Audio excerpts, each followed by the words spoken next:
Now, Washington Mornings on the Mall. 105.9 FM. At AM 630. WMAL.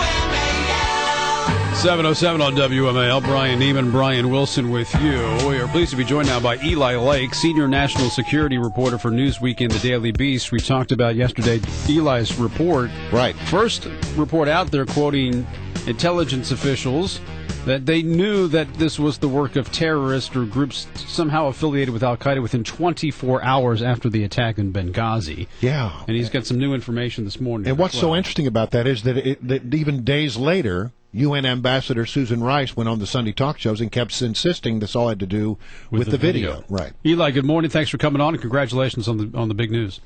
Hey, thank you very much for having me. I understand this morning you have some even new information that shows that the attackers apparently bragged to al-Qaeda about what they accomplished on September 11th. Tell us a little bit more about that.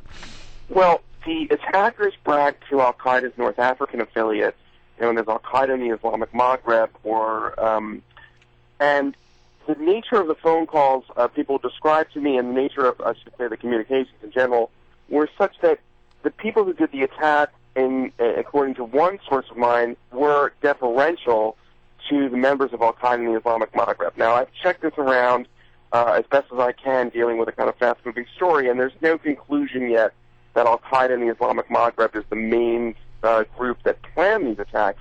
But this is really where the inquiry is going right now, is to try to sort of establish the connection between Ansar al-Sharia, which is a group of jihadists who are kind of have an affinity towards al-Qaeda, that are in Benghazi and in eastern Libya, and then al-Qaeda's overall organization. And the more you sort of put these pieces together, the more it's looking like it could be at least a kind of, coordinated al-Qaeda attack.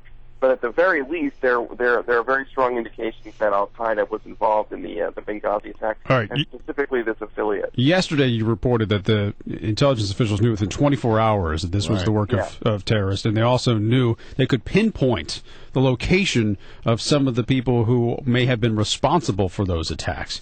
Do we know if they've acted on that intelligence? Do they have those people in custody? Did we go after them? Are they killed? Are they under arrest? Do we have any idea of what we did with that information, if they could actually pinpoint the location of some of these people?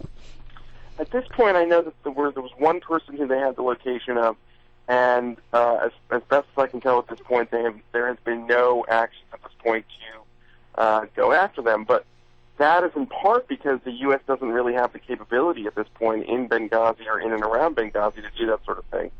Really? All right. So we knew where one of them was, but we haven't done anything about it. That seems to be concerning, and a question of the administration I would want to ask. Now, the other question I have for you from yesterday's story is that if they knew within 24 hours this was the work of a terror attack, this was a coordinated effort, did Susan Rice not get that information? Did Jay Carney not get that information?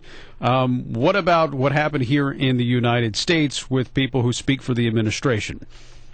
Well, I would say a couple things here. I don't know what, if any, I know that there was no finished intelligence product or consensus position of the intelligence community in those hours and days after the attack. What I'm dealing with is that the best information that was coming in pointed to al-Qaeda, knew it was a planned terrorist attack, and that contradicted the explanation that we heard for the first 8-9 days from the administration that this was sparked by the protests resulting from the internet video. Well, yeah, and that's sort of the key thing here, Eli. Let me bear down on that for just a moment. Yeah. I mean, if you got Susan Rice, if you got Jay Carney, if you got the Secretary of the State going to the Hill and talking to senators and saying, well, we're still under investigation, we don't know anything, but your evidence suggests that they actually had pretty clear leads very early on. How is there this disconnect, or was it not a disconnect? Were they trying to lead people to a conclusion that wasn't fact? I'm not going to speculate as to the state of mind or motives of senior Obama administration officials as to why they said what they said. But I can tell you that when I began reporting on this last week, I had been approached by people who were flabbergasted, who were in the intelligence community, who were involved in this kind of investigation, who couldn't believe what they were hearing from these public officials. So something happened between A and B, so to speak. I mean, we know the information that was coming in said it was a terrorist attack, pointed to al-Qaeda. By the way, you don't need intelligence sources to figure that out. a few clues are the black al-Qaeda flag that was planted on the embassies, the fact that in Cairo it was organized by Mohammed al-Zawahiri, who was the younger brother of al-Qaeda's leader, Ayman al-Zawahiri. Right. Or the fact that Ayman al-Zawahiri called for the vengeance of the death of al-Libi and then praised the people for acting on his instructions later after that. All of that is public information and it was available on the Internet. But as this was coming out, you saw this very strong lean on this idea that this was all sparked by this Internet video, which Mohammed al-Zawahiri told Fox News last week he didn't even see. So there are a lot of things that were inconsistent that you didn't need the intelligence sources for. I had people kind of coming to me, and I've been fortunate in that respect to have folks who were talking to me and giving me, I guess, what might be called the unauthorized version of events. Well, Eli, you are one of the most respected national security correspondents on the planet today, and there are a couple of others who have sort of echoed your reporting on this. And I come to the question, and I know you don't want to comment about motive, but there are two possibilities here, it seemed to me. Number one, either there was a disconnect where officials at the Obama administration were not getting the intelligence briefings that gave them the latest data, which if that's not the case, one wonders why, or if that's not the case, that they decided that they were going to put out this alternative narrative, and I can't figure out why they would do that either. I think that two things got conflated here. In Cairo, there was a broadcaster who has an audience of, we might call them, political Islamists or, fanatics, who became very riled up over an Internet video, and that was independent in some ways of A, what happened in Benghazi, and B, even the initial protests at the U.S. Embassy in Cairo. And this there really were people who, kind of made an issue out of this video. But that kind of got grafted onto what I think, and I don't have definitive proof, appears to have been in a coordinated al-Qaeda attack on the 11th anniversary of 9/11 on the U.S. Embassy in Cairo and the U.S. consulate in Benghazi and other consulates in the Middle East. And embassies in the Middle East.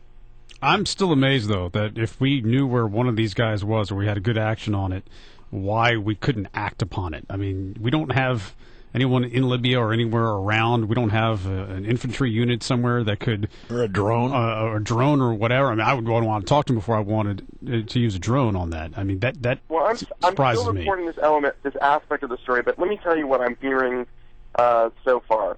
To start, the Libyan government, which is a weak government and doesn't have a lot of institutions, wants to help. Already, I think 50 people have been arrested, affiliated with the attacks on the consulate in Benghazi. So that's the first thing, that if you've got a host government that is willing to work with you in counterterrorism, if you were to take unilateral action, that could, in some ways, make it more difficult to have that relationship down the line. The second thing is that, my understanding, getting into fairly sensitive area, is that there is not a very heavy U.S. stealth special operations presence in Libya right now. I mean, there was a New York Times story that was earlier this week that talked about, some of the special operations presence of Libya, and it's certainly there. But I would stress, very much that it's not like the U.S. presence in Afghanistan, Iraq, or even Yemen or Pakistan or Somalia. So in that respect, there is an issue of just capabilities. And then finally, I think there are legal issues. There's something called Title 10 and Title 50 authority. I don't want to get too much into the weeds, but there's a very big difference between what you're allowed to do when you're in a place where you're allowed to do military targeting and then what you're allowed to do when it's just in the realm of the CIA and intelligence. And that involves everything from who you're supposed to brief on the Hill to really what you're allowed to do by U.S. law. So those are some of the issues right there in terms of an immediate strike, I think, against elements that attack the U.S. consulate in Benghazi. All right, Eli. Well, great reporting. Thanks very much for coming on. We greatly appreciate it. Thank you.